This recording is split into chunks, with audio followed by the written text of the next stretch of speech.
Welcome to our channel. For those of you who are new, this is our storytime segment tentatively called By the Bonfire, where we share with you true stories from around the web of mysteries, magic, and miracles, and of course the unknown. Tonight, we are examining the world of skinwalkers. For centuries, stories have been told of humanoid beings who walk on their hind legs, outrun moving vehicles, and even take on the voices and forms of those close to you, those you trust. Skinwalkers, wendigos, and similar creatures are mostly found on the lands of indigenous peoples and Native American reservations. Many cultures have their own version of similar beings that are understood to be and are referred to as skinwalkers. From lonely forest floors to campgrounds to lonely highways and parks, it seems these beings are not restricted to one place. Tonight we're going to hear disturbing and horrifying real accounts from those unfortunate people who happened to encounter them. Before we get started, be sure to click subscribe and hit the bell so that you can be notified each time we drop a new video. Feel free to leave a like if you'd be so kind. It helps us stay motivated to bring you more content. Now settle in and let's begin. My wife and I were driving up through northern Arizona on Highway 89 between Flagstaff and Page. It was about 1 a.m., as we're on the third shift at the time and often drove at night to avoid traffic. I saw a few set of eyes glowing in my headlights a little ways up the road, so I let off the gas, slowing down to avoid hitting an animal in the road. When we drove by, we saw several dogs, coyotes, on the side of the road, and I hit the gas and drove by.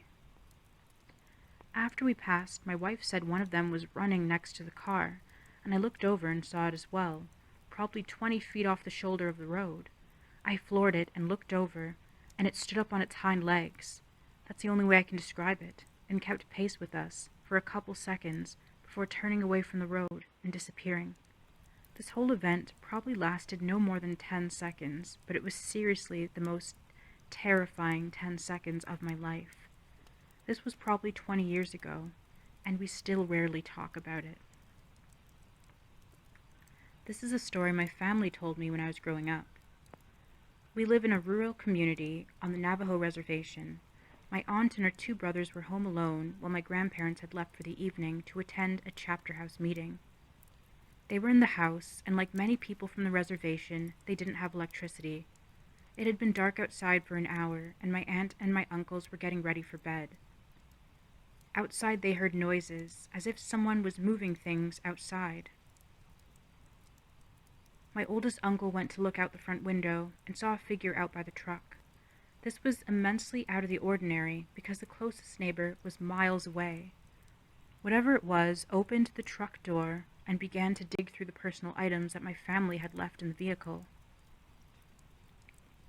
My aunt and uncles were frightened by the sight and knew they should take action. They took out the rifle and all steadied themselves to hold it up. They flung open the door and aimed the gun at the dark figure. The figure turned and started to walk towards them, totally unfazed by the weapon. My uncle pulled the trigger, but nothing happened. The figure drew closer, and my aunt began to smell something like a rotting corpse. It was so strong it made her gag. My uncle continued to pull the trigger, with no luck, and the figure came closer and closer. Off the distance, headlights were coming up the road. My grandparents were returning. The figure looked towards the lights and started to move away, and tucked itself behind a tree near the house. My oldest uncle ran towards the truck with a gun. My grandfather got out of the car, and my uncle pointed to the tree. The thing was poking its head out to observe what they were doing. My grandfather ran into the house and over to the stove and grabbed a handful of ashes, then rubbed it over the gun and placed an ash-covered bullet into the chamber. He walked out onto the porch and fired towards the tree. Whatever that thing was didn't expect the gun to go off. The gunshot echoed and the dark figure began running. My grandma chased my aunt inside, and my uncles and my grandfather went after it. There weren't many roads or paths, so as my grandfather and uncles chased after the figure, The truck was bouncing, and the headlights were not fixed on one particular spot. My uncle swears that whenever the headlights would hit the figure, he saw a woman. Not only that, whoever it was running on all fours like a bear. My grandfather eventually stopped the truck, and as they neared the ditch that drops about 20 feet, he got out and began to yell in Navajo. My uncle says that he was yelling about a local woman. He yelled that he wasn't scared and that he knew it was her and to leave his family alone. A few days passed, and there was news that the woman that my grandfather was yelling about had passed. I've always been told that if you know who the Skinwalker is, say their name, and it will kill them. My cousin lived in the eastern agency of the Navajo Nation in a community known as Crown Point. She was still living with her parents at this time and was a good girl. She had good grades, a nice ride, and was very popular. She also played on the basketball team. When she told us this story, it was very out of the ordinary, and the events that followed would also deepen my beliefs in the traditional Navajo way and of the taboos associated with the Navajo culture. My cousin was coming home from basketball practice, which ran past sunset. It was during the colder months, so it was dark by the time she pulled into her neighborhood. She pulled into the small housing community that she lived in. It was far from a fenced community, but there were street lights, and the neighbors weren't too far from one another. As she neared her home, she saw a group of dogs. This wasn't unlikely, as there were random packs of stray dogs that roam rural communities. These dogs don't belong to anyone, and they get food where they can get it. As she got closer, she noticed that something was off about these dogs. There were 4 dogs, and they were sitting in a circle, all facing each other. This really didn't faze her until she spoke about the event later. Because this is a housing community, my cousin couldn't barrel down the road, so she slowly drove past the group of dogs and kept going on her way. As she continued to drive, she noticed in her peripheral vision that something was running alongside her car. She turned her head to see that a brown dog from the group was trotting alongside her car. She didn't mind much until she hit a strategically placed speed bump. The impact of the bump made her entire car wobble. She looked over again at the dog, still casually keeping pace with the car. She tried to ignore the dog and tried speeding up, keeping in mind where the speed bumps were placed. The dog continued to keep pace. My cousin had to eventually stop at a stop sign. She began to feel immensely uncomfortable and tried to keep her eyes forward, but curiosity got the best of her. She looked over at the dog. It was facing forward. She continued to stare, and that is when the dog turned its head. Instead of the face of a dog, there was a flat face of a man covered in hair, and smiling from ear to ear. Fear shot through her, and my cousin pushed the pedal to the floor, not daring to look back in her rearview mirror. She reached her house and barely pulled herself into the door, weak from fear. My aunt came to her, and my cousin began to sob. She told my aunt everything, and they scheduled a meeting with the medicine man the next day. That night, my cousin was trying to get some rest. She was tossing and turning and felt very ill. She could hear people outside laughing and talking in Navajo, but she didn't think much of it because they lived in a community near plenty of neighbors. At the medicine man, he told my cousin that she was very fortunate. The Skinwalker wasn't meant for her. She just happened to spot it while it was out to bring another person misfortune. He also told her that the laughing and talking that she heard in the night was the Skinwalker talking to his friends, letting them know that someone had saw him and that he had scared her. The medicine man told my cousin that if the Skinwalker had been for her and she had seen him like that, it could have very well killed her. After that encounter, my cousin suffered from many ailments and had to stop playing basketball for a while. She had many ceremonies and eventually got back on her feet. My mom told us the story on the many nights that our electricity went out. When I asked my cousin about it, she confirms it's true, but doesn't like talking about it much. This story takes place in the northeast region of Arizona, near Indian Wells. This was told by people from around that area. If If you are heading west on State Highway 15 out towards Dilkon, you come to a stretch of road that goes into a small valley.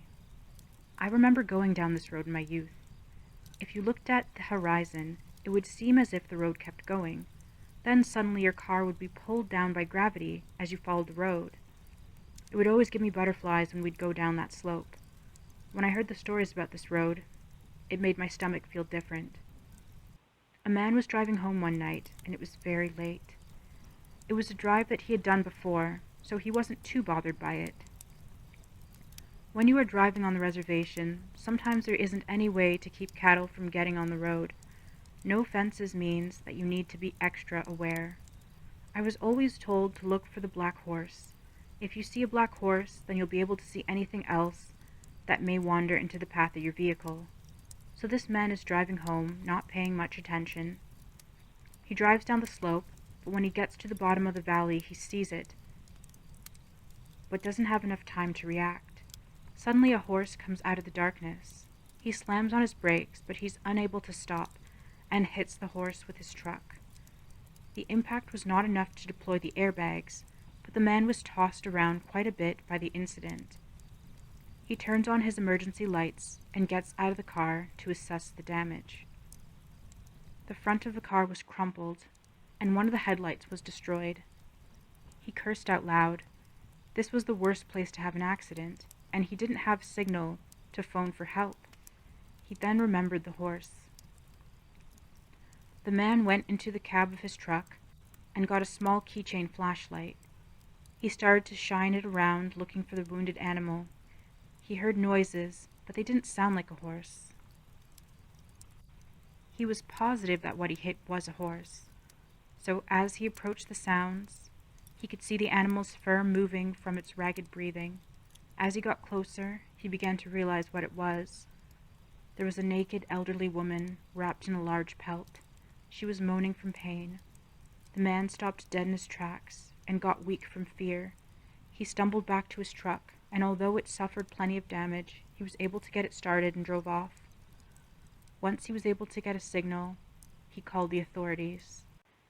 An ambulance drove out there and recovered the woman. She was driven to a local healthcare facility.